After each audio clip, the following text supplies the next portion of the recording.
Ano yun naman? Kinat mo kagabi si Glidel na. Hindi ah.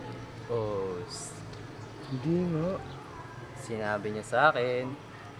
Parang send lang ako. Si JC ko dapat kasi send. No, Rose. Kwento mo sa kamay ko, baka sakaling maniwala sa'yo. Ewan ko sa'yo. Speaking.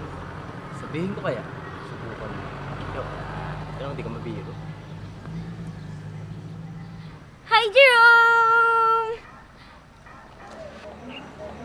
Bakit ka natawa? Bakit? Masama ba? Hindi naman. Concerned lang talaga ako. Nagmumukha ka kasing papansin. Kwento mo. Aga na naman ang pangayan niya. Si Arnold kasi! Inaaway ako pagtanggol mo nga ako. Paano kayo pagtatanggol niyan? Hindi ka nga gusto niyan. Papansin! Tara na nga, Jennifer! See you na lang later. Kilig yarn. Oh, si Arnold kasi. Pinaaway ako.